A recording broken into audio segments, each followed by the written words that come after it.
La charla de esta tarde pues va de dimensiones en el universo.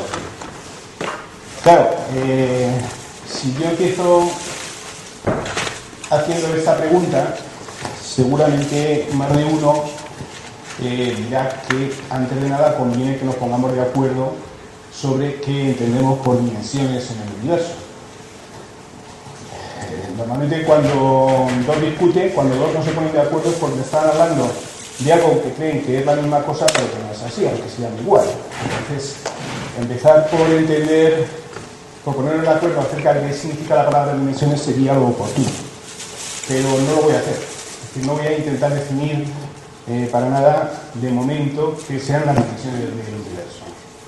Espero que a lo largo de los próximos minutos, a lo largo de esta charla, este concepto cobre algo de matices, se enriquezca y estemos un poco más en condiciones de poderlo, si no definir, por lo menos sí saber de qué estamos hablando.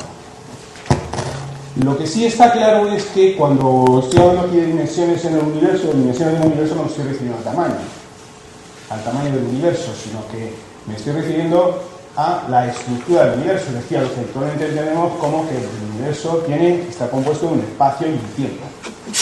Entonces, ese es el punto de partida de la charla de hoy. Y si volviera a repetir la pregunta, avisando que no tiene trampa, que es así, tal cual, cuántas dimensiones tiene el universo, pues seguramente todavía estaréis recelosos para poder contestar o para decir algo, ¿no?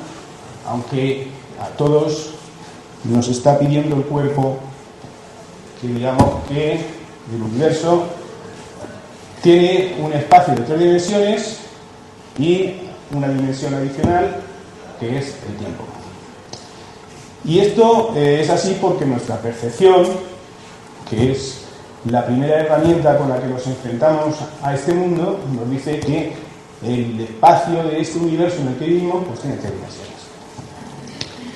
Sin embargo,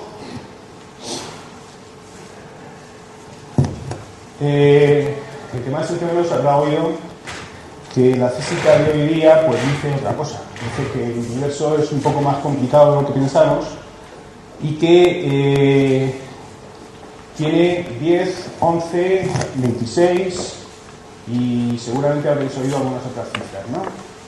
Bueno, esto es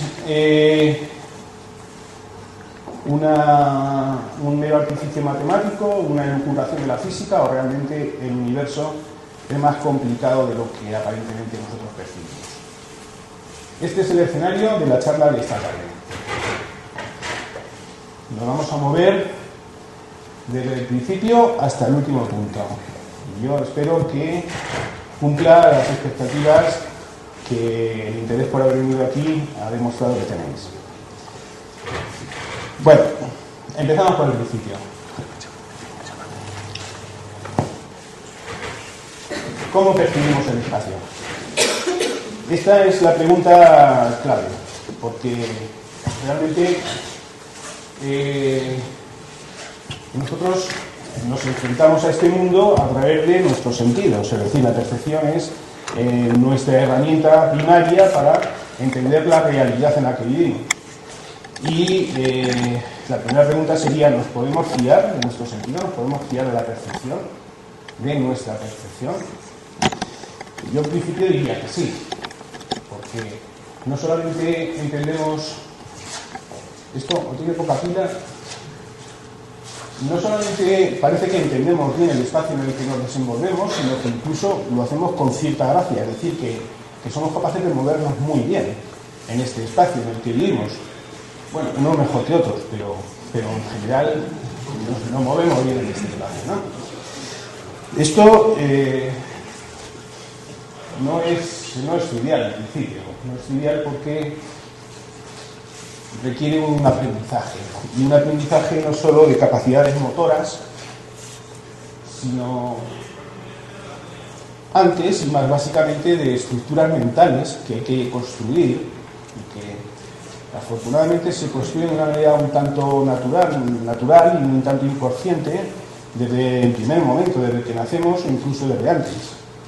Y esas estructuras mentales, que son las que acoplan nuestros sentidos con nuestro entendimiento acerca de lo que nuestros sentidos nos están diciendo, pues realmente es un aprendizaje que viene ahí. Pero no solo hay un aprendizaje natural sobre la percepción o sobre cómo percibimos el espacio en el que nos movemos, sino que también hay algunas otras cosas que tenemos que aprender. Por ejemplo, lo de la izquierda y la derecha, el arriba y el abajo, el adelante y el atrás, y esto es algo trivial, ¿no? Y que es muy sencillo, pero no deja de ser una fuente de problemas, porque esconde un problema básico que no resulta, quizá en el mundo cotidiano, no resulta tan trascendente como realmente es. Por ejemplo, si yo digo que la izquierda está allí, unánimemente me vais a decir que no, que la izquierda está allí. Si os digo que el frente está allí, vosotros me vais a decir que no, que está aquí atrás. Esto lleva a que continuamente estemos diciendo, no, mi izquierda, o tu izquierda, ¿verdad? Parece una tontería, pero esto es más importante de lo que parece. Con el arriba y el abajo quizá haya menos confusión, porque estamos acostumbrados a decir que, bueno, el arriba es donde apunta la cabeza y el abajo donde apuntan los pies. Y en este caso, pues, estamos todos en una misma posición, más o menos. Pero si yo me tumbo ahora y pongo la cabeza mirando hacia allá, diré que el arriba está allí. Claro, si después de tumbarme y después de decir que el arriba está allí, pues si me seguís creyendo y no decís que estoy loco, evidentemente tenemos que plantearnos algo, ¿no? Hombre, no, el arriba está pues hacia el cielo y el abajo pues hacia el suelo. Pero ¿qué pasa con un individuo que viva en Australia, por ejemplo? Su arriba es diametralmente opuesto al nuestro, es 180 grados. Y el su abajo es exactamente el contrario al nuestro. ¿Esto qué significa?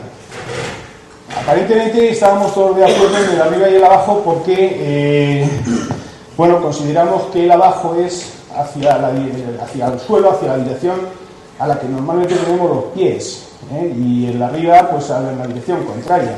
Pero eso es simplemente porque estamos en un campo gravitatorio, que es el de la Tierra.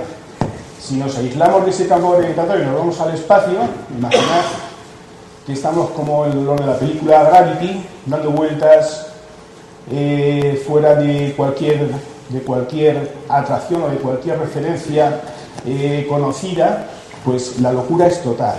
Es decir, ¿dónde está la izquierda? ¿Dónde está la derecha? ¿Dónde está la arriba? ¿Dónde está la abajo? Esto es así. ¿Y cuál es la razón de que esto sea así? O que tengamos este problema de definición de referencias, o que tengamos que actuar con convenciones tan concretas como definir mi izquierda o tu izquierda, y sin embargo cuando yo estoy así ya mi izquierda se corresponde con tu derecha, etcétera, etcétera, ¿no? ¿Cuál es el problema? ¿O de dónde viene, de dónde surge esta cuestión de perplejidad de este personaje? Pues la razón de todo esto es que el espacio es homogéneo y es isótropo. ¿Qué significa que el espacio es homogéneo? Significa que las cosas ocurren aquí igual que al fondo de la sala, o que unos pocos metros más allá en la calle, o que en la China, o que en la Luna. Es decir, el espacio se comporta, las cosas, las leyes físicas en el espacio se comportan igual en cualquier posición, aquí o en el extremo más infinito del universo que nos podamos imaginar.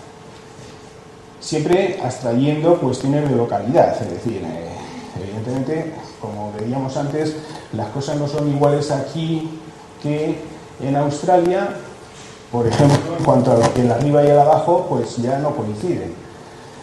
Pero si abstraemos la localidad, en este caso la Tierra, la quitamos del medio, pues las cosas son en el espacio del universo más o menos iguales o completamente iguales en cualquier punto del universo. Un universo que no fuera así, que no fuera con un espacio homogéneo, sería un universo caótico. De hecho, no existiría, es decir, no sería posible que existiera un universo caótico de esa manera. ¿Y qué significa que el espacio es isótropo? Pues significa que, además de que las cosas son iguales aquí, o un poco más allá, o en cualquier punto del universo, que son también iguales en cualquiera de las direcciones en las que nosotros observemos este universo. Es decir, las leyes de la física se cumplen igual en esta dirección que en aquella o que en aquella otra. Esto parece trivial, ¿no? Pero podríamos intentar imaginar un universo que no fuera isótropo. Y esto es relativamente sencillo si pensamos en algún ejemplo también sencillo. Si veis un poco de luz ahora, por favor.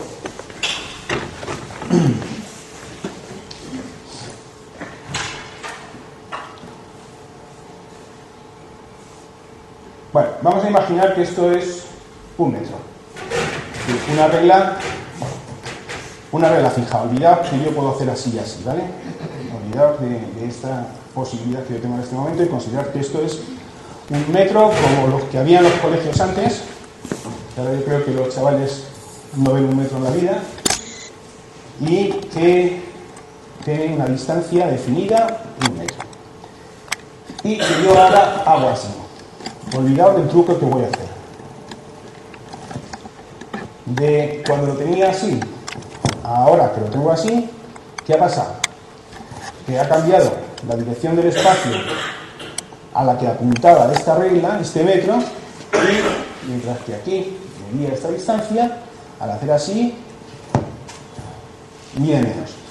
Y si hiciera así, y la distancia, el tamaño de esta distancia, de esta longitud fija, si hiciera más pequeña, pues esto sería el equivalente a lo que os estaba diciendo de un universo no isótropo.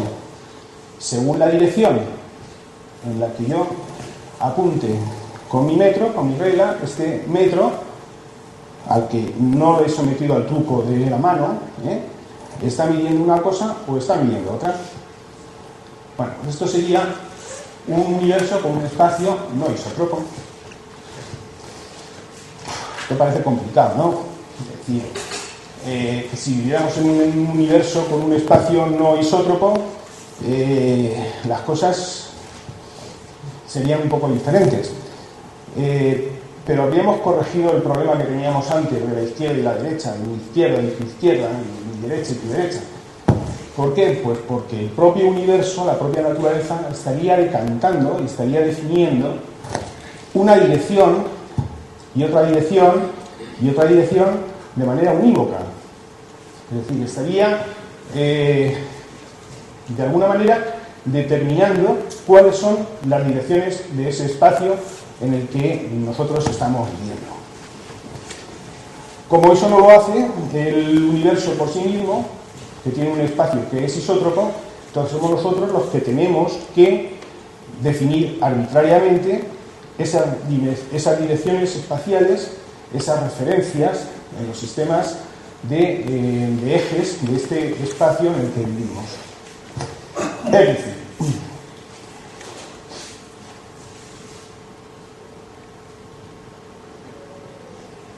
que un universo es isótropo porque ninguna de las direcciones o dimensiones espaciales tiene privilegios o prioridades que las diferencien del resto de las direcciones del espacio.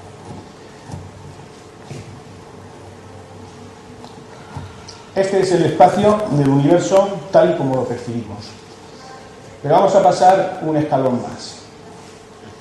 La percepción que nos dan nuestros sentidos en el siguiente punto exige de alguna manera que la racionalicemos. ¿Y cómo racionalizamos el espacio en el que vivimos? Pues lo racionalizamos evidentemente con la geometría. La geometría no es un invento moderno. Ya veis que la que utilizamos de manera habitual pues es la que llamamos geometría euclídea, corresponde su nombre a este señor que vivió en entre el siglo IV y III antes de Jesucristo y bueno, pues seguramente lo que hace es compendiar otras muchas cosas que les sabían desde antes. La geometría no es ni más ni menos que la estructura racional de ese espacio que percibimos como de 3 dimensiones. Entonces, como veis, lo que básicamente se hace con la geometría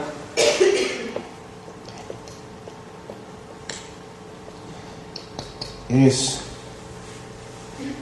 pues definir la posición de los objetos en función de un espacio que se divide en 3 ejes y que exige por consiguiente 3 coordenadas para que la posición de ese objeto esté perfectamente definida en este espacio. Por eso cuando nosotros quedamos en un sitio concreto damos 3 referencias, 3 coordenadas. En la calle A, a la altura del cruce con la calle B y en el piso número 7. Damos una coordenada en longitud, otra en anchura y otra en altura, ¿vale? Y además esta geometría pues tiene una métrica. La métrica es la que permite medir la distancia entre los objetos, por ejemplo entre el extremo de una regla y el otro extremo de la regla.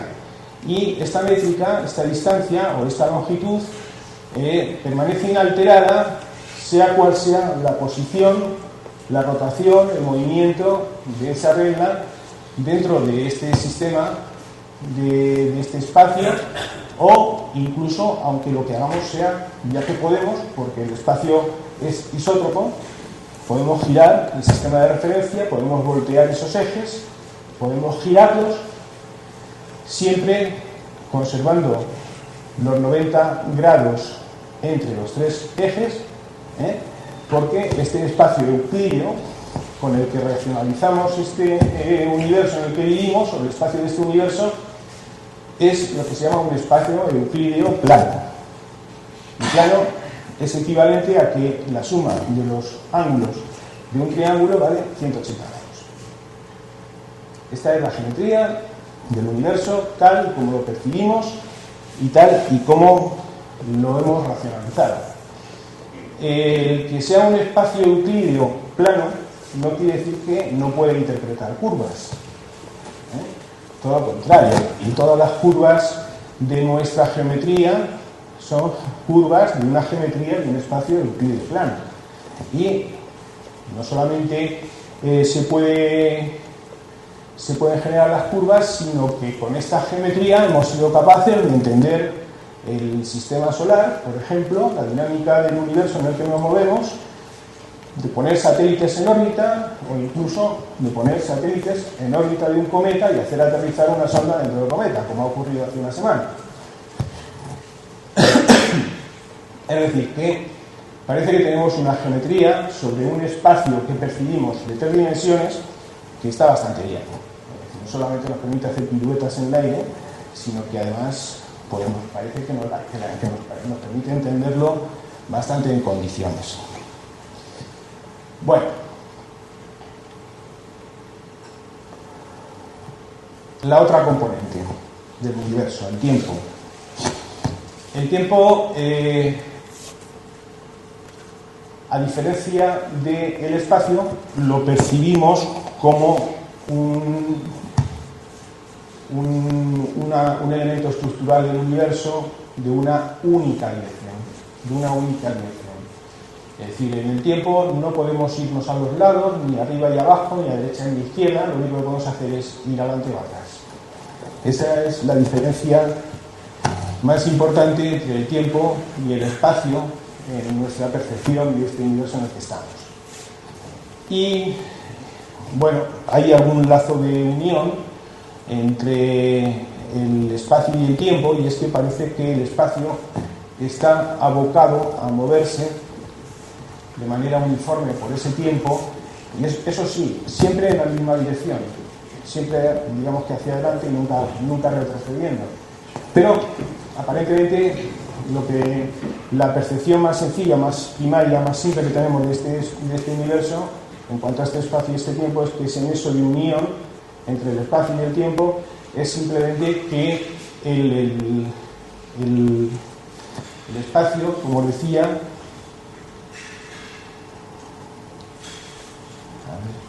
pues ha de moverse dentro de esa línea temporal de alguna manera, pero aparentemente uniforme. Sin embargo, bueno, seguramente ya los más, el que más y el que menos habría hablado del espacio-tiempo, del espacio unidos del espacio-tiempo. Desde Einstein, el espacio y el tiempo están más íntimamente unidos. Sabemos que están mucho más íntimamente unidos de lo que en la presentación anterior hasta este momento se había considerado. Esto es, no sé si se ve bien este color, pero bueno, esta es la métrica del espacio-tiempo de Einstein. ¿Qué significa o qué es lo primero que se deduce de esta métrica? Pues que las tres coordenadas espaciales más la coordenada temporal están inexplicablemente unidas, son inseparables, pero no solamente inseparables, sino que además son indistinguibles. Es decir, formalmente la distinguimos la coordenada temporal porque le hemos puesto aquí delante algo, pero en la práctica, cuando esta ecuación evoluciona, es indistinguible una coordenada de una de las componentes espaciales de la coordenada de la componente temporal. Si el espacio y el tiempo están íntimamente unidos, tan íntimamente unidos como que cuando evoluciona no es posible separar las componentes espaciales de la temporal o viceversa. ¿Por qué esto es así? Pues sencillamente porque la velocidad de la luz c es constante. Esto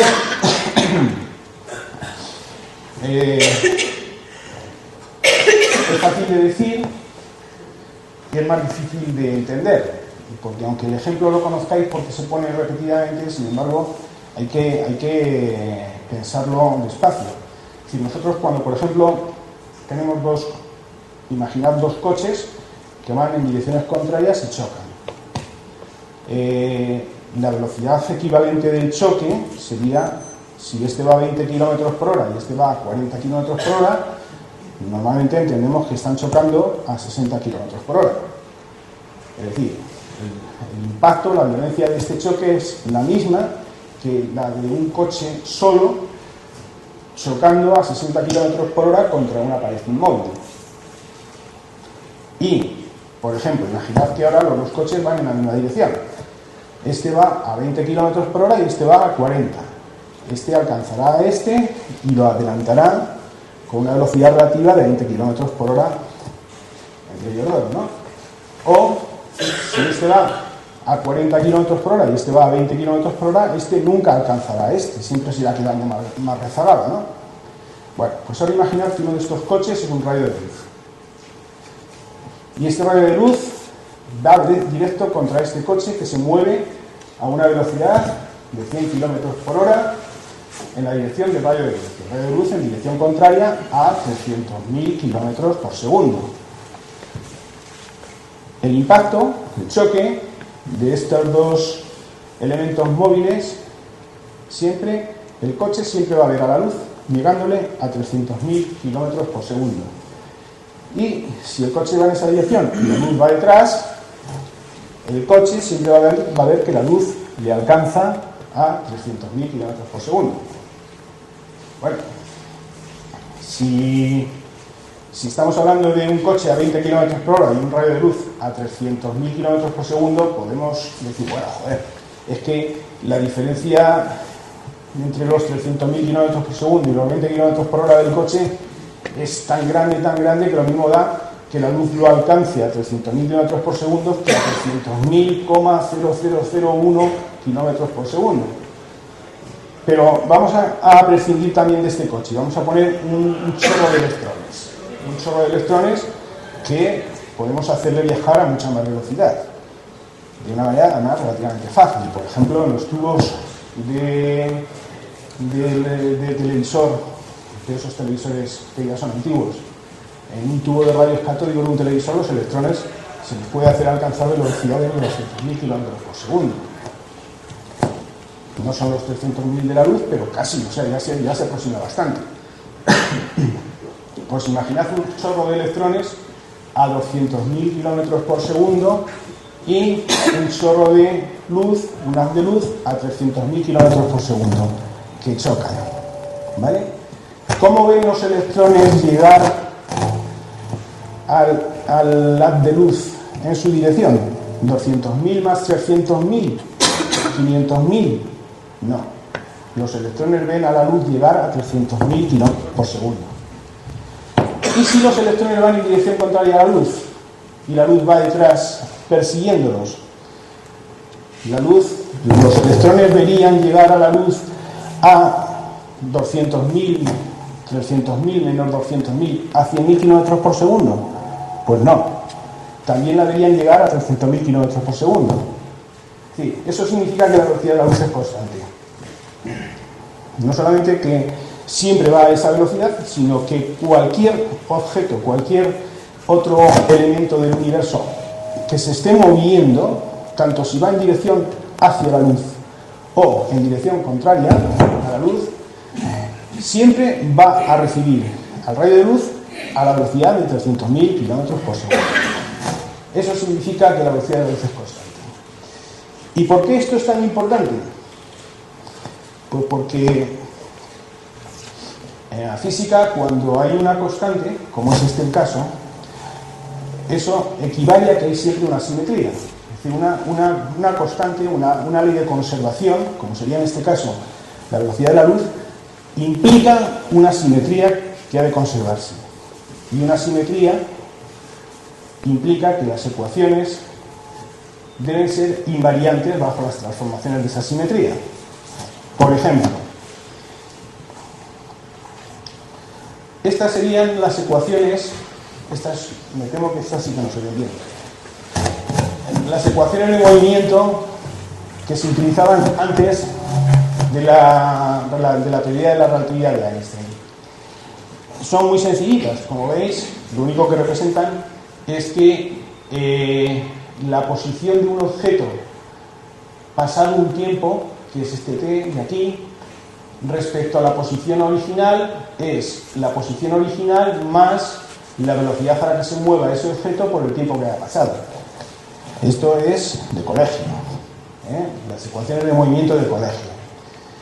Sin embargo, cuando tenemos en cuenta que la velocidad de la luz es constante, esas ecuaciones tienen que transformarse para permanecer invariantes frente a la simetría que esa conservación de la velocidad de la luz impone. Y entonces las ecuaciones son un poquito más complicadas. Estas ecuaciones son estas mismas, pero invariantes frente a la simetría que supone que la velocidad de la luz sea constante. Estas ecuaciones de aquí son lo que se llaman las transformaciones de Galileo, mientras que estas ecuaciones de aquí son lo que se llaman las transformaciones de Lorentz. ¿Cuáles son las que hay que utilizar de verdad como ecuaciones de movimiento? Pues depende de cuál sea la velocidad del coche o del haz de electrones. Si la velocidad del coche es la de un coche normalmente y los electrones van también a una velocidad moderada, comparada con la velocidad de la luz, entonces estas ecuaciones funcionan bien.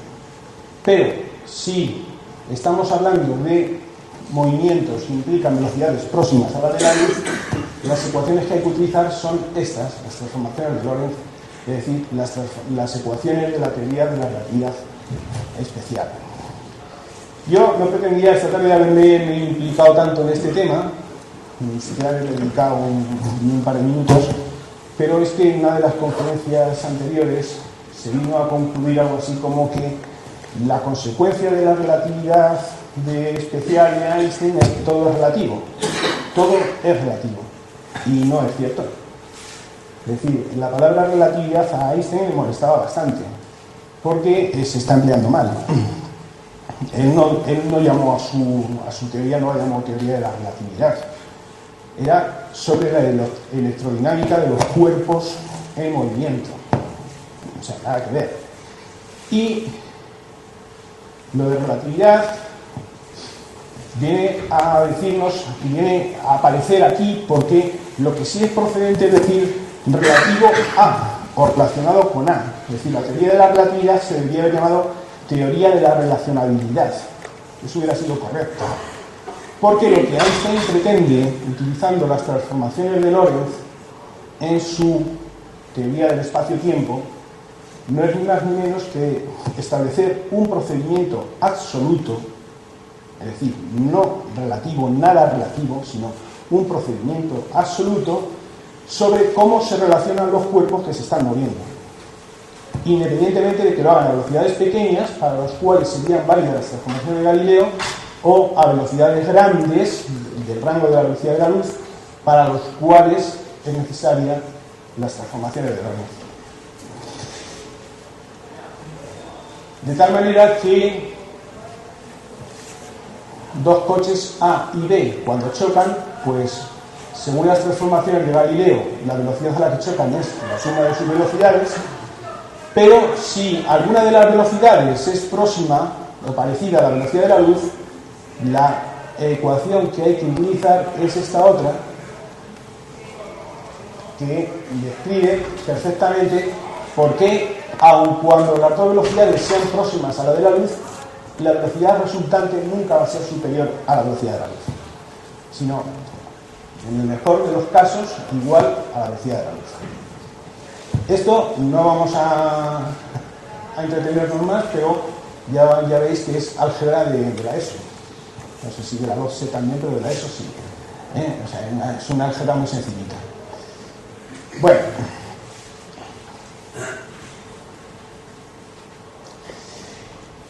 Pero ya que estamos conformes con que tenemos un espacio de 3 dimensiones y un tiempo que está íntimamente unido con ese espacio, hasta el extremo de que sabemos cuál es la métrica que lo relaciona y demás, resulta que también somos capaces de pensar, de racionalizar espacios euclídeos de n dimensiones, es decir, de más de 3 dimensiones. Serían espacios con esta métrica.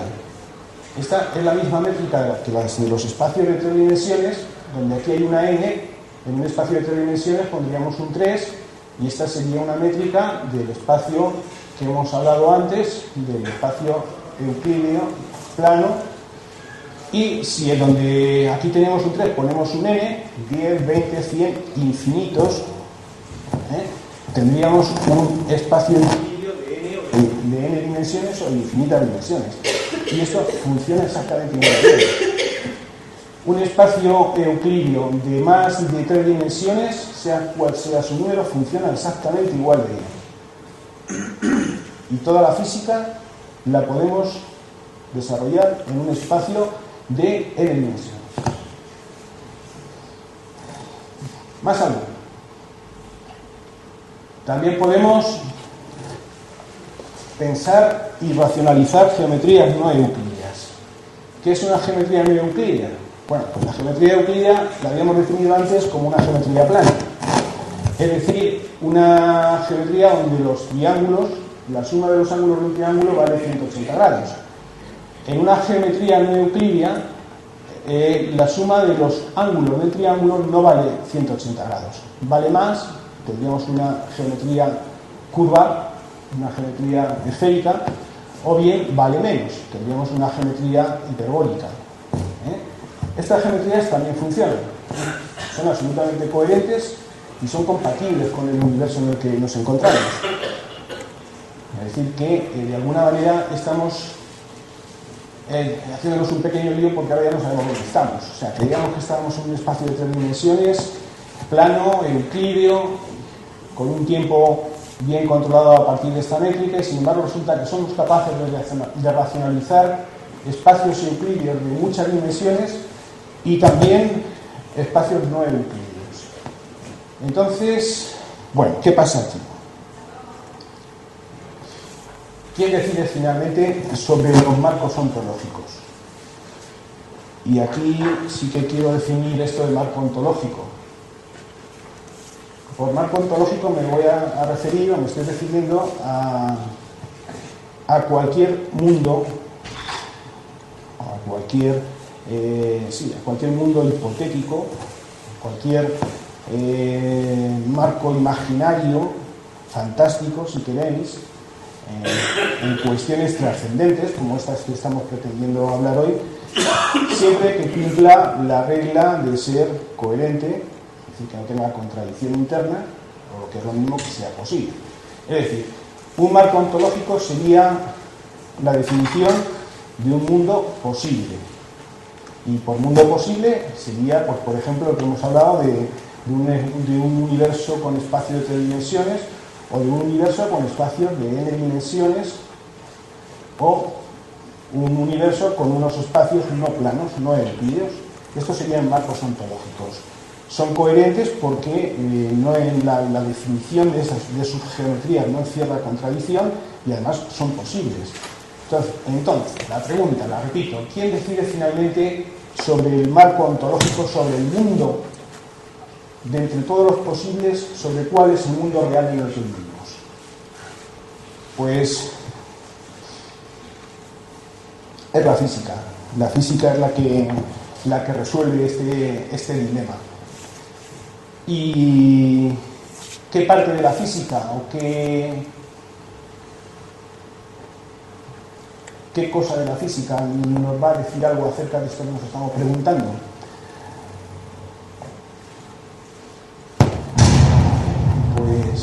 Pues esta ecuación, que supongo que conoceréis, esta sencillita ecuación que es la ley de la gravitación universal.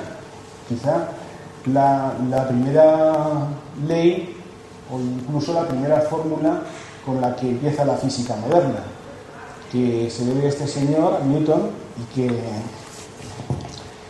aparte de que puede resultar familiar, bueno, pues es muy sencilla. Es decir, la fuerza gravitatoria con la que se atraen dos objetos en el universo es directamente proporcional a sus masas, inversamente proporcional al cuadrado de la distancia que las separa, y aquí hay una constante G, que tiene un valor muy pequeñito, de 10 elevado a menos 11, 6,6 por 10 elevado a menos 11 newton por metro cuadrado por kilogramo a menos 2. ¿Esto qué significa? Esto sería equivalente a 6,6 dividido por 10 elevado a 11, es decir, por un 1 seguido de 11 ceros. Esta constante da idea de la intensidad, de cómo de fuerte es la fuerza gravitatoria. Es realmente una fuerza débil. Lo que pasa es que las masas a las que se aplica normalmente son muy grandes, como por ejemplo la del Sol y la de la Tierra, y entonces el efecto resultante, después de multiplicar la masa del Sol por la masa de la Tierra, dividir por el cuadrado de la distancia que separa al Sol de la Tierra y multiplicar por esta constante, que es pequeña, pues aún así es notoria, tanto como para que la Tierra esté atrapada en el entorno del Sol sin poderse escapar.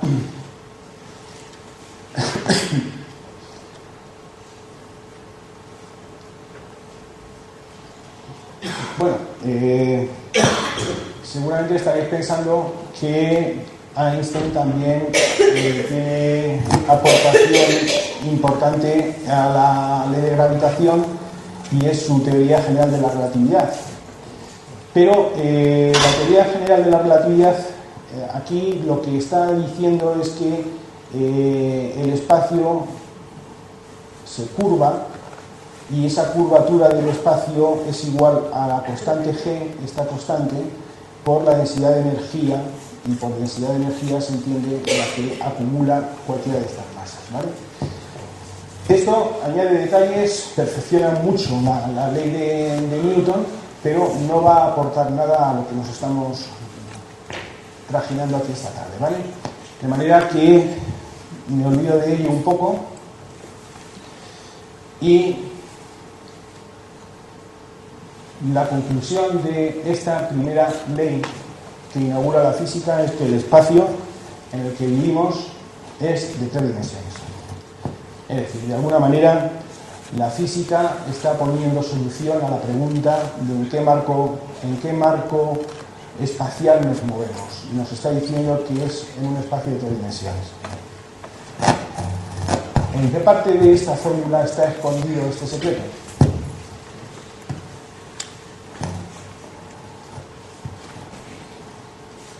sé, posiblemente estéis pensando que en esto, ¿no? En esta constante, que aparentemente tiene unas unidades tan extrañas.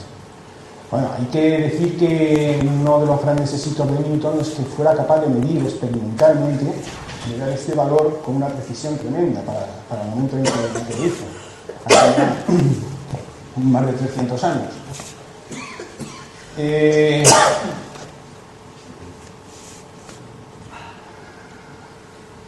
El secreto de la ecuación está ahí, en S2. S2 es el que está diciendo que el espacio es de 3 dimensiones. Y esto es lo que voy a pretender explicaros en los próximos minutos. Es algo bastante sencillo. Vamos a imaginar esto, donde en principio espero que os fijéis en que, como es muy difícil representar en la pared un espacio de 3 dimensiones, podría representar un espacio de 2 dimensiones. Esto de aquí es una fuerza, como puede ser la fuerza de la gravitación, y vamos a intentar ver cómo evoluciona esa fuerza hacia el exterior. Es decir, cómo este punto es capaz, cómo se manifiesta esta fuerza según nos vamos alejando del centro.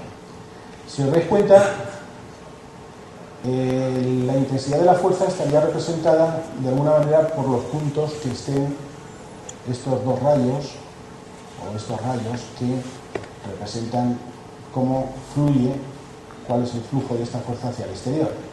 Evidentemente, la fuerza aquí, estos dos rayos, serían responsables de la fuerza en esa distancia. Aquí, estos dos rayos, que serían igual de intensos, serían responsables de la fuerza en esta distancia. Aquí, en esta distancia. Cuanto más nos alejamos del centro, la distancia de la que estos dos rayos serían responsables, o a los que transportarían la fuerza esta del centro, pues es más grande. De tal manera que es de suponer que la fuerza, a medida que nos vamos alejando de este centro, vaya haciéndose más pequeña, porque estos dos rayos se van abriendo, ¿no? Y al irse abriendo estas dos líneas, las dos líneas de campo, entonces de alguna manera se duplican, porque tienen que ser responsables de un espacio más amplio, de una línea más grande aquí que aquí, ¿verdad? Bueno, vamos a ver entonces con un sencillo cálculo en cómo sería esta fuerza en una circunferencia de radio 1, de radio 2, radio 3 y de radio 4, es decir, una distancia R1, R2, R3 y R4. Y os habéis dado cuenta que la que está mandando aquí es la longitud de la circunferencia, de tal manera que si esta circunferencia es más pequeña que esta, al final la que manda es la circunferencia, la longitud de la circunferencia. Suponed que la fuerza esta de aquí vale 75. He escogido el número 75 porque es aproximadamente igual a 2pi por 12. ¿Vale? Bueno, pues cuando intento medir cuánto valdría la fuerza a una distancia 1, la variación de la fuerza a la distancia 1 sería la fuerza dividido por la longitud de la circunferencia cuando el radio vale 1, o sea, 12. Cuando me pongo en el punto 2, la variación de la fuerza para el radio 2 sería el valor de la fuerza, pero dividido por 2 por pi por el radio 2, o sea, 6. Cuando me pongo en la posición del radio 3, la fuerza sería 4.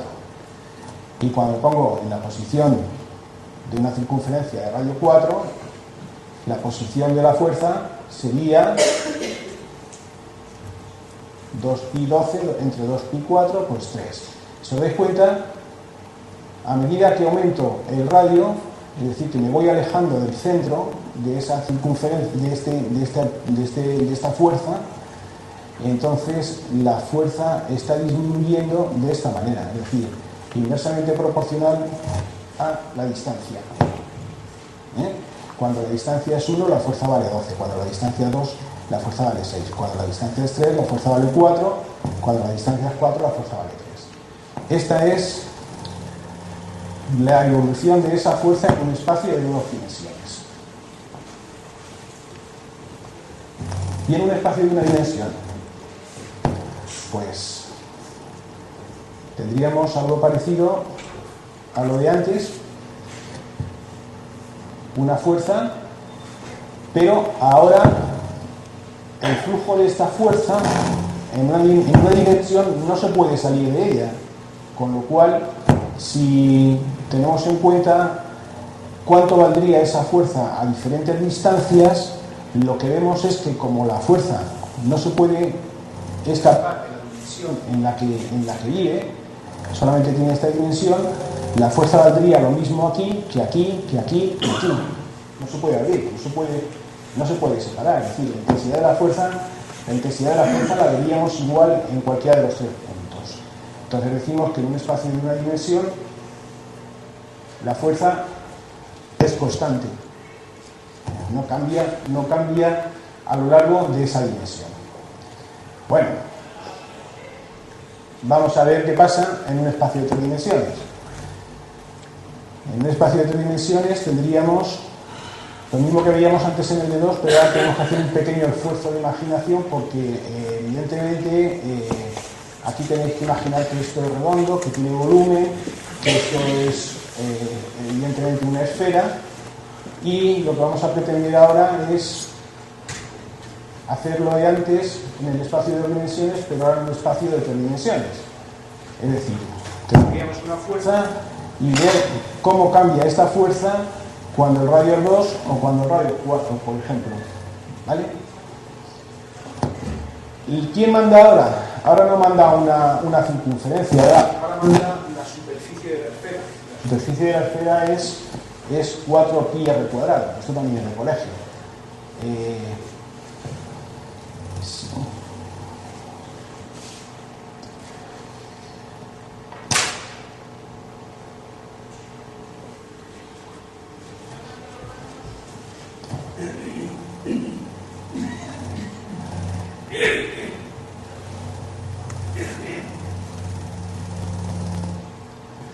Si consideramos una fuerza aquí en el interior de 600, y escojo ese número porque es aproximadamente igual a 4pi por 48, no va a venir bien para lo que vais a ver ahora, pues hago como antes. Es decir, ¿cuánto valdría la fuerza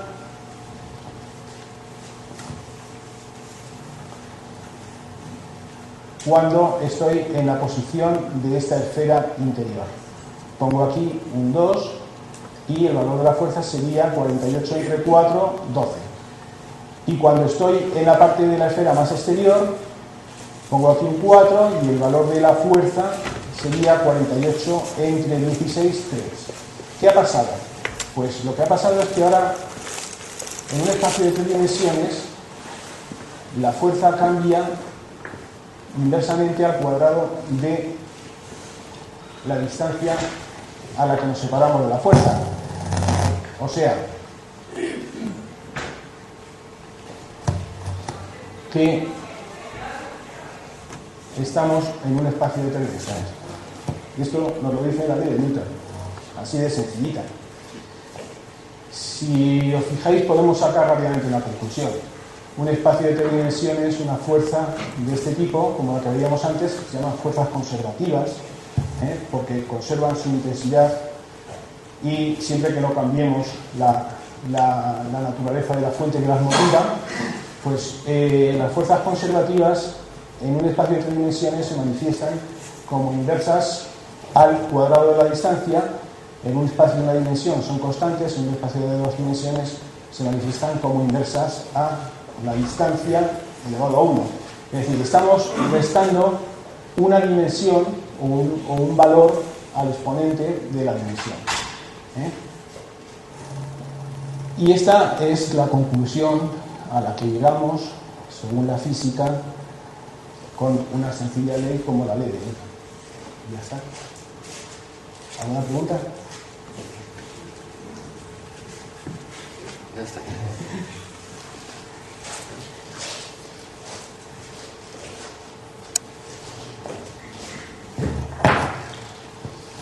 ¿Qué fiabilidad tiene la ley de la gravedad?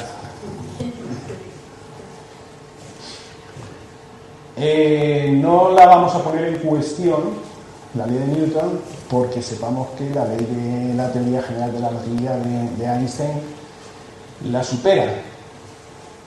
No la vamos a poner en cuestión por eso, porque he dicho antes que lo que aporta la teoría general de la relatividad de Einstein a Newton no afecta en absoluto a lo que nos tenemos entre manos esta tarde.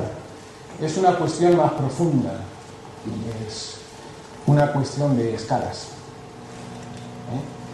Imaginad que esto es una escala donde tenemos en este extremo lo muy pequeño y en este extremo lo muy grande. Cuando nosotros caemos en este mundo, pues tenemos un recorrido limitado, porque nuestra percepción, pues por un extremo hasta lo muy grande llega hasta algo grande, pero podemos decir que no hasta el infinito de grande. Y por el extremo de lo muy pequeño le pasa exactamente igual, es decir, hasta dónde alcanza nuestra percepción. Y ahora, cuando digo percepción, no solamente me estoy refiriendo a nuestros sentidos, sino a nuestros sentidos más cualquier elemento potenciador de los mismos. Por ejemplo, si miramos en esta dirección, a nuestros sentidos, pero con los telescopios más gordos que podamos imaginar. O si miramos en esta dirección, a nuestros sentidos, pero con los microscopios más potentes que podamos construir. Es decir, ¿qué pasa cuando miramos, por ejemplo, hacia lo grande? Por ejemplo, en el tamaño de una galaxia. Bueno, pues aquí hay que hablar de esta mujer, de Vera Rubin, que empezó estudiando arte, es americana, pero empezó estudiando arte por las dificultades que había incluso a mediados del siglo XX en las universidades americanas para que las mujeres estudiaran ciencias. Lo que pasa es que la tenaz se empeñó y consiguió doctorarse en física teórica en la Universidad de Georgetown en 1954. Esta mujer, que hoy tiene 86 años, descubrió algo importante. Esto es una curva de rotación de las estrellas en una galaxia. Es decir, las estrellas en una galaxia, según si el centro de la galaxia es este, las estrellas se mueven con una velocidad que a medida que nos alejamos del centro de la galaxia se hace más pequeña. La línea azul representa lo que debería ocurrir siguiendo la ley de Newton. Y lo que esta mujer observó es que la velocidad real a la que las estrellas se mueven cuando rotan alrededor del centro de la galaxia es esta otra curva, la curva B. La discrepancia es notoria, es decir, no es para pasarla por alto.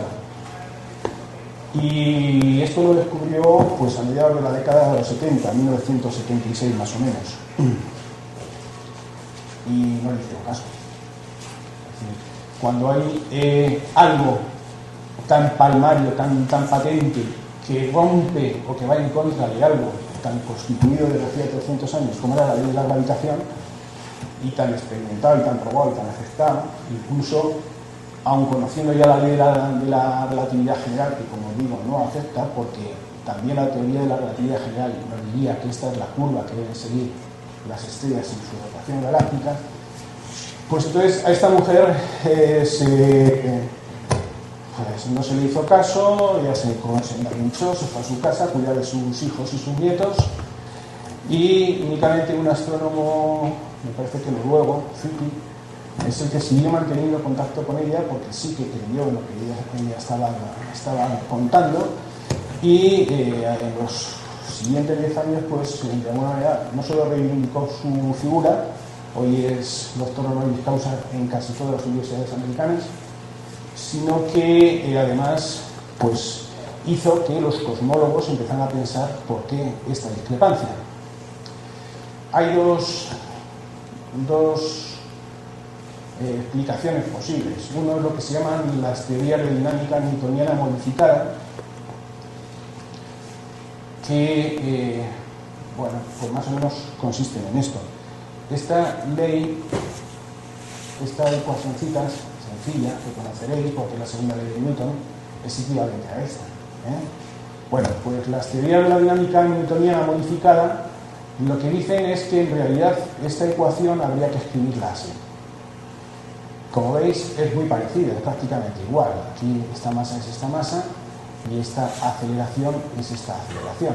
Lo único que se hace es introducir entre medias una función que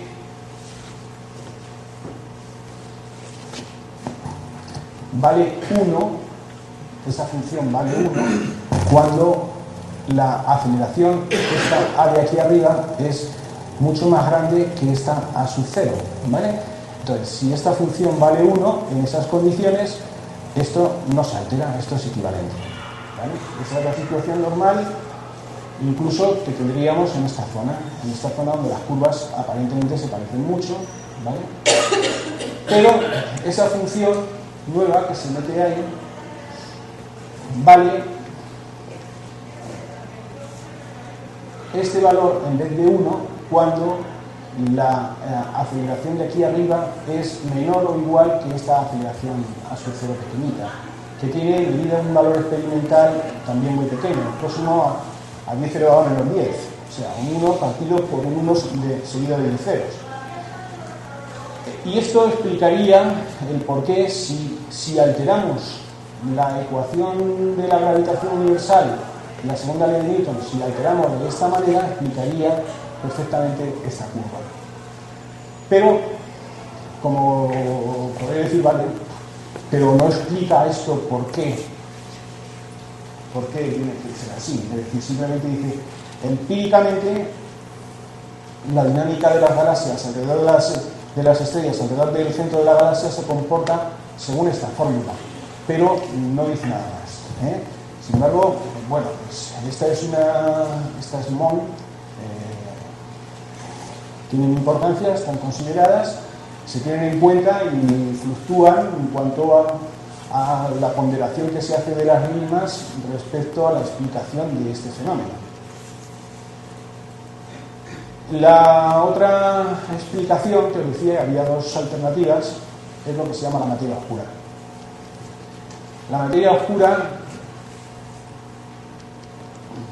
la teoría de la materia oscura lo que sugiere es que si esta es la galaxia que nosotros vemos, además de toda esta materia que es la que vemos, hay otra mucha materia, que es la que se llama materia oscura, que fijaos, en tamaño es casi 4 o 6 veces más grande que la propia galaxia, en volumen mucho más que la propia galaxia que vemos, y que distribuida de esta manera sería capaz de explicar el que la dinámica de las estrellas alrededor del centro de la galaxia siguiera esta curva sin que por eso tuviéramos que poner en cuestión la ley de la gravitación universal.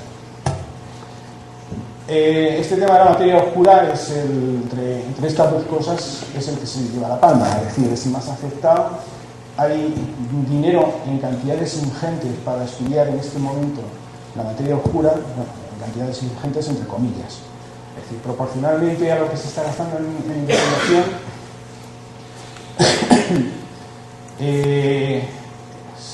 hay muchos recursos dedicados a la búsqueda de la materia oscura y no se encuentra. Es decir, todavía no se encuentra una sola partícula de materia oscura y, sin embargo, pues se supone que esto realmente es lo que está ocurriendo. Es decir, que hay como 5 o 6 veces más materia oscura que materia visible en el universo. Y que esa es la que justifica no solamente que las estrellas roten alrededor de las de los centros de sus galaxias siguiendo esta curva, sino pues que haya las estructuras filamentosas de las galaxias en su distribución por el universo se deben precisamente a la existencia de esta materia oscura. En cualquiera de los casos, lo que quería sacar como conclusión es que en cuanto nos alejamos un poquito de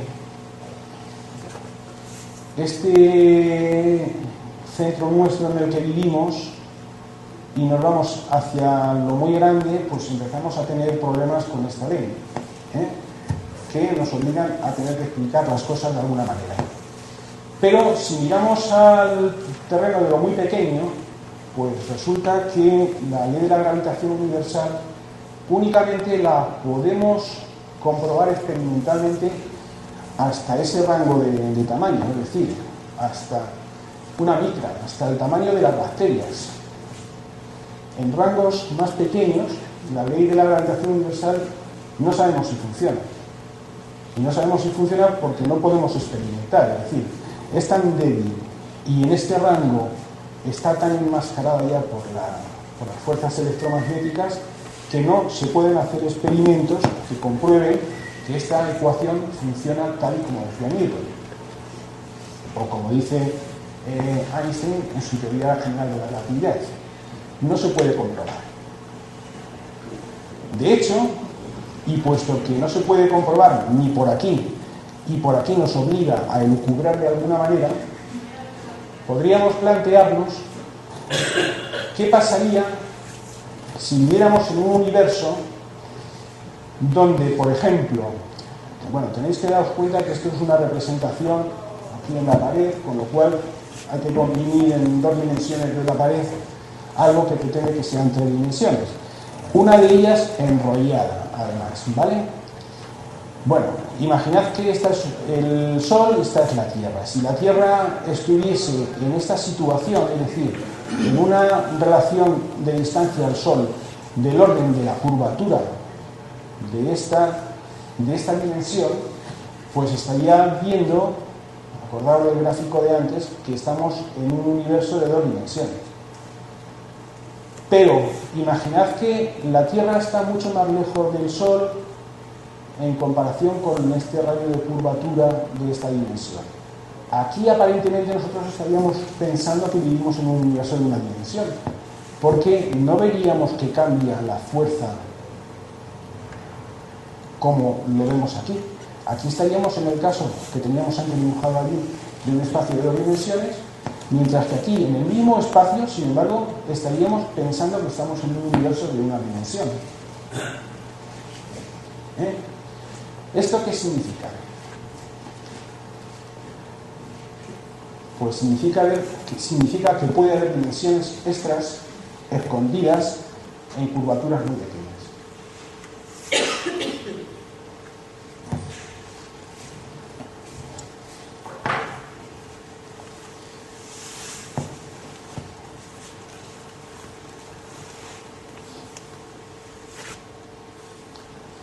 No os asustéis, no vamos a entrar en profundidad en este tema de la teoría de cuerdas, únicamente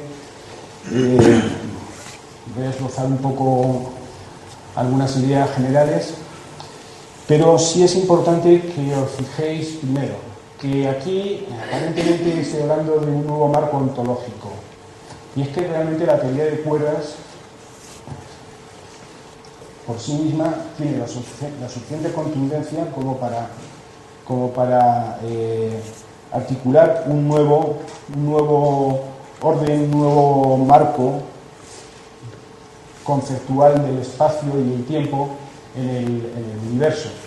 Pero no solo marco ontológico, sino incluso marco epistemológico. Es decir, desde Newton, la filosofía natural de Newton, lo que es la física de hoy, que podría seguir llamándose filosofía natural, tiene un modelo epistemológico muy concreto, que el resto de ciencias han intentado copiar o imitar, porque funciona bien, y es que se observa la naturaleza, se sacan conclusiones, se hacen hipótesis, y luego se intenta volver a comprobar, mediante el experimento, que esas hipótesis concuerdan con la naturaleza.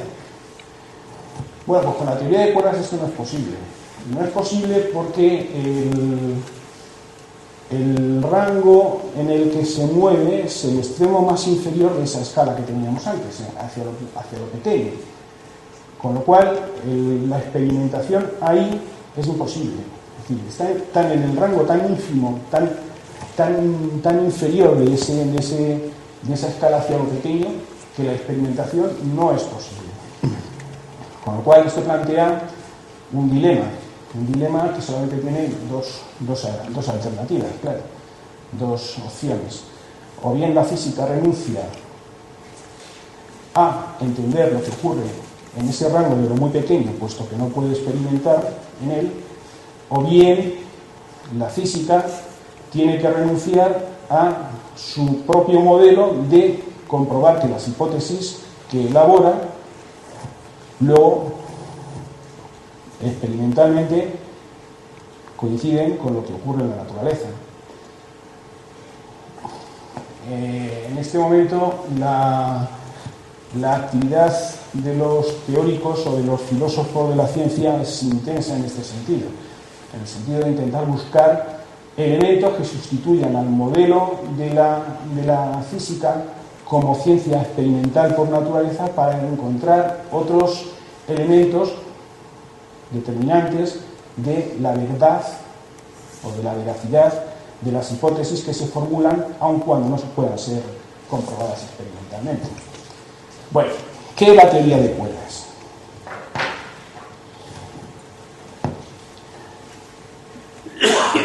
La física hasta ahora históricamente ha funcionado, pues,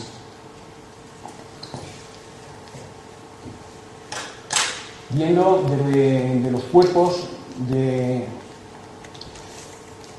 Me estoy quedando sin pilas en todo.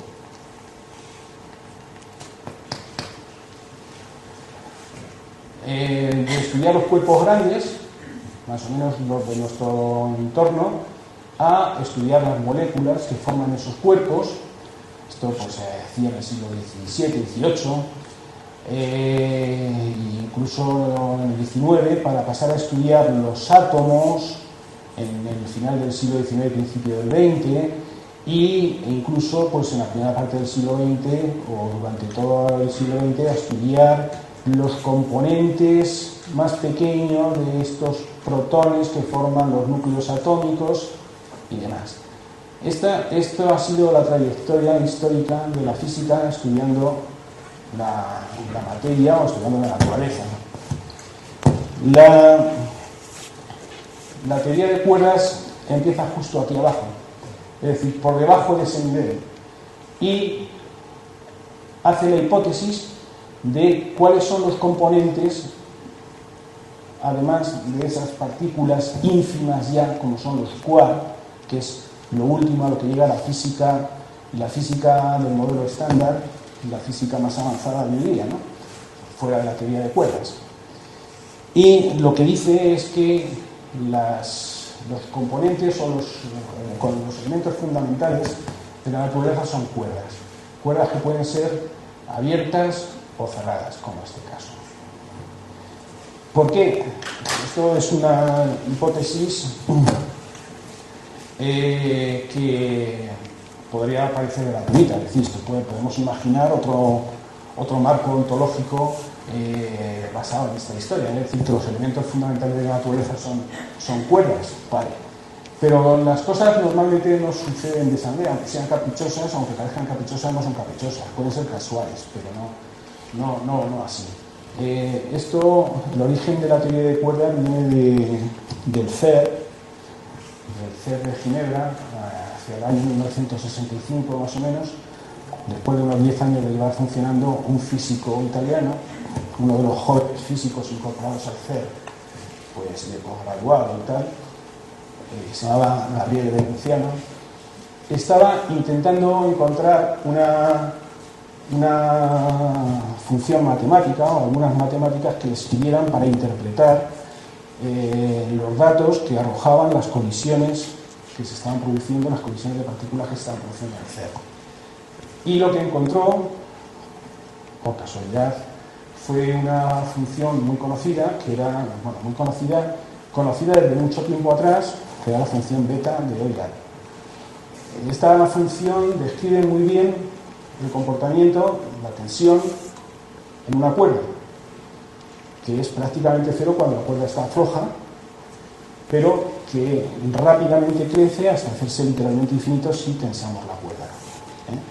Entonces, esto le dio la idea, ¿no? Y de hecho, hoy se sabe que esa función describe perfectamente la fuerza nuclear fuerte, que es la que mantiene unidos a los quarks dentro de los protones y a los protones con los neutrones dentro de los átomos de los núcleos, dentro de los núcleos de los átomos. Pero, claro, o sea, que esa función describa perfectamente la tensión en una cuerda dio la idea de que podría ocurrir que los componentes fundamentales de la naturaleza, los más elementales de todo, fueran cuerdas. ¿Con esto qué se conseguía? ¿Qué se conseguía? Pues se conseguían dos cosas. Una, el problema básico de la ciencia, de la física en este momento, es que no se podían hacer compatibles la teoría de la física cuántica con la teoría general de la relatividad, porque la física cuántica, en último extremo, considera que estas partículas son puntuales, puntos, sin dimensión. Y las ecuaciones de la relatividad, en esas condiciones, se convierten en infinitos, con lo cual las matemáticas ahí no funcionan. Esa es, en parte, es una de las razones fundamentales por las que estas dos teorías no son compatibles todavía. Sin embargo, si el elemento fundamental no es un punto, como hasta este momento la física había estado pensando, sino que es una pequeña hebra unidimensional, no adimensional, sino unidimensional, aquí ya las ecuaciones no se hacen infinitas. Las ecuaciones de la gravedad no se hacen infinitas, sino que realmente aquí se puede seguir trabajando con matemáticas. Estas cuerdas o estas hebras, cuando son abiertas, los extremos tienen que estar fijados necesariamente a algo y siempre están vibrando. Y además vibrando con una tensión muy grande. O sea, se estima que, por ejemplo, una cuerda de estas, de longitudes que ahora veremos en qué órdenes de magnitud nos movemos, podría soportar por sí sola el peso de un puente de 1 billón de billones de toneladas. O sea, es tremendo la energía que en estas cuerdas que vibran se acumula.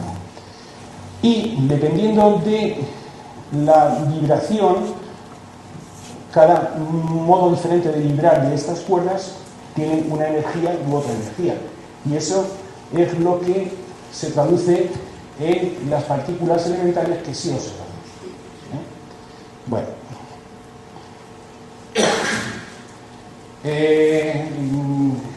Los diagramas de Feynman habituales de la física cuántica se transformarían en diagramas de este tipo, donde las partículas ya no serían puntos, sino que serían hebras que interaccionan de esta manera. Y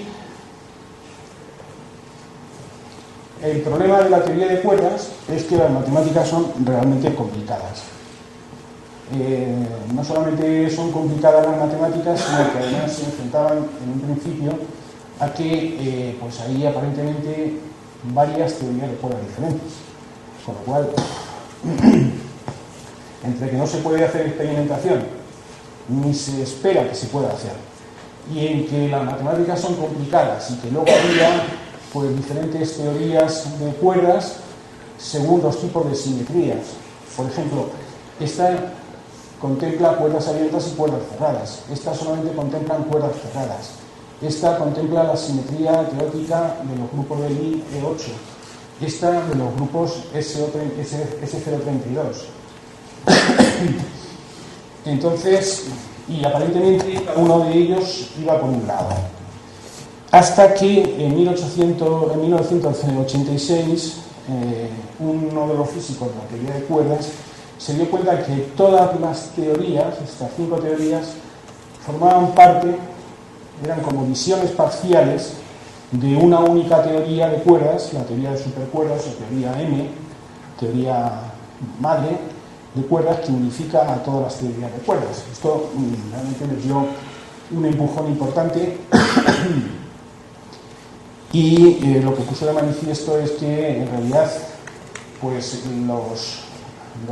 los tipos de estas teorías, pues donde en uno las constantes de acoplamiento eran pequeñas, en el otro tipo resultaba que eran equivalentes a la misma teoría con constantes grandes y viceversa. Lo mismo para las teorías del tipo 2B, las constantes de acoplamiento se invertían, pero estaban intentando decir lo mismo. El problema era, esto ocurría simplemente por una razón, y es porque se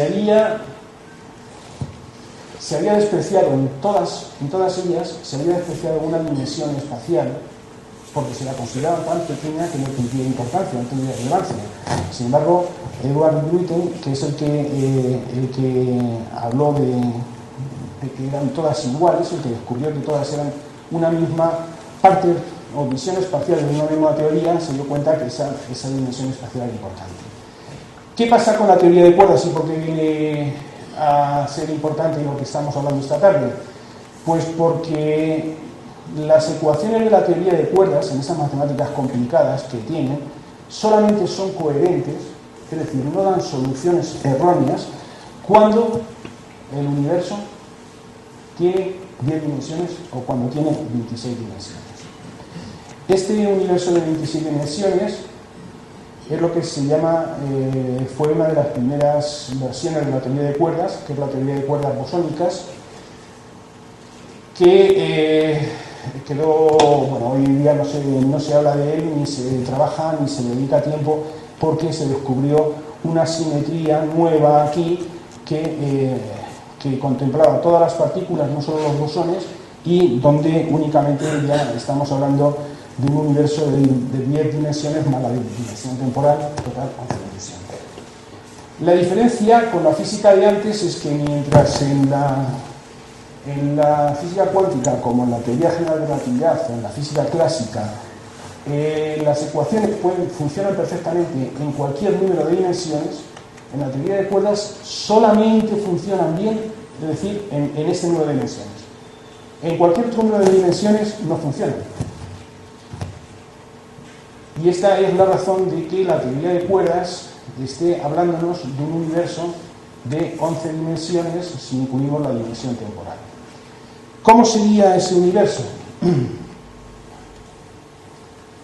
Pues sería de este tipo. Esto sería el espacio normal, una dirección, otra dirección, la tercera dirección que no está pintada, que sería la vertical, y en cada uno de estos nodos tendríamos un subespacio con 7 dimensiones espaciales enrolladas, curvadas en una dimensión muy pequeña, en una curvatura muy pequeña. Sería esto de aquí sería esto es una figura matemática, un objeto matemático bien conocido, que es la variedad de Calabi-Yau. Hay más de varios centenares de miles de formas diferentes de variedades de Calabi-Yau, pero las que estamos buscando son justamente aquellas que tengan aquí como 7 rosquillas o 7 domus enlazados unos con otros, que son justamente las 7 dimensiones espaciales que están enrolladas en curvaturas pequeñas. Y esto reduce el número de variedades de Calabi-Yau que cumplen estas condiciones a unos pocos miles. Aún así son demasiados para poderlos explorar todos. Por eso la teoría de cuerdas está avanzando tan despacito. Porque es que además, si se conociera cuál es el valor de la curvatura de alguna de esas dimensiones enrolladas, entonces aún estaríamos acotando un poquito más y estrechando el margen del número posible de variedades de Calabi-Yau que se podrían utilizar. Pero es que no se conoce todavía cuál es el tamaño de ninguna de estas dimensiones desarrolladas. Para que os hagáis una idea, la longitud de Planck es del orden de 10 elevado a menos 35 metros. Sería la distancia que hay entre dos de estos nodos. El espacio estaría discretizado de tal manera que entre medias de estos dos nodos no hay nada, no hay espacio. El espacio es como los píxeles del televisor, no es continuo sino discreto. Y la distancia entre estos nodos es del orden de la longitud de plano.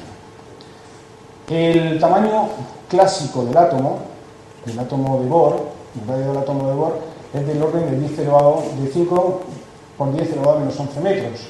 El del electrón de 3 por 10 elevado a menos 15.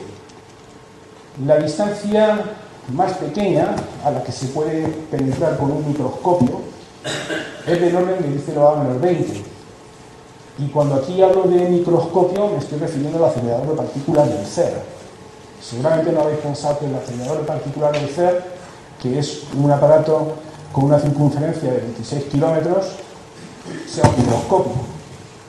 Pues es un microscopio. Es decir, está diseñado para concentrar energía en un punto muy concreto, mucha energía, que es en el punto donde chocan los dos haces de protones, y de esa manera poder llegar a saber qué ocurre en distancias del orden de 10 elevado a menos 20 metros. Esto, para que os hagáis una idea, es el tamaño del universo cuando tenía 10 elevado a menos 41 o 40 segundos. O sea,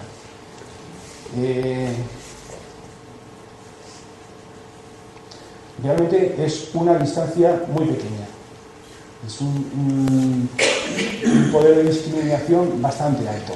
Pero todavía, fijaos, muy lejos, como 15 órdenes de magnitud por debajo de lo que es, o por encima de lo que sería una longitud de Planck, que es donde quisiéramos que la teoría de cuerdas pudiera experimentar.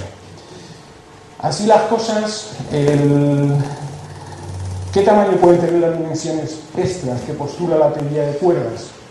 Pues evidentemente tienen que ser más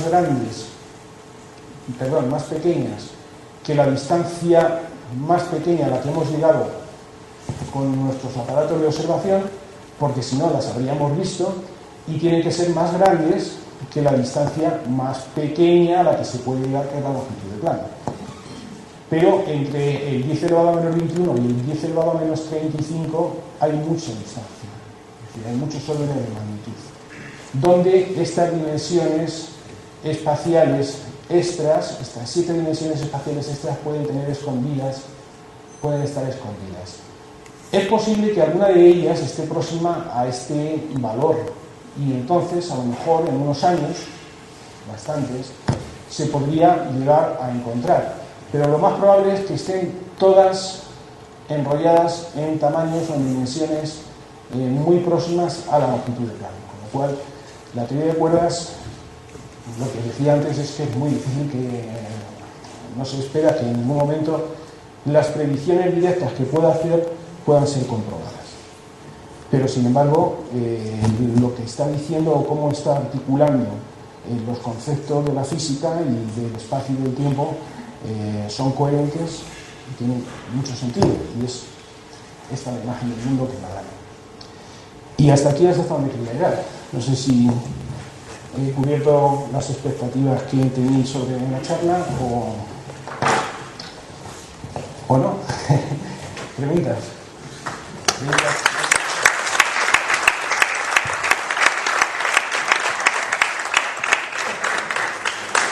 Hay tiempo para media pregunta. ¿Alguien quiere...? Yo tengo una curiosidad, ¿por qué ambos tenemos la percepción de que el tiempo va más deprisa? Y si hay algún estudio científico que corrobore eso, y por qué, y si las tribus de los Yanomamis tienen el concepto de tiempo como lo tenemos nosotros. Pues eso es lo que deberías preguntar a un antropólogo. Cualquiera de las dos preguntas que has hecho son propias de la psicología o de la antropología, pero no de la física. El tiempo no va ahora más deprisa que antes.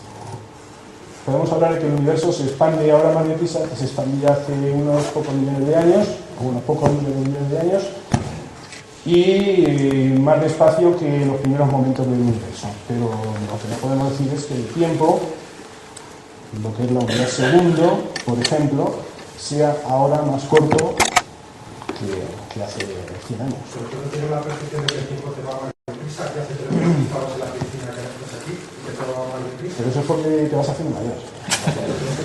No.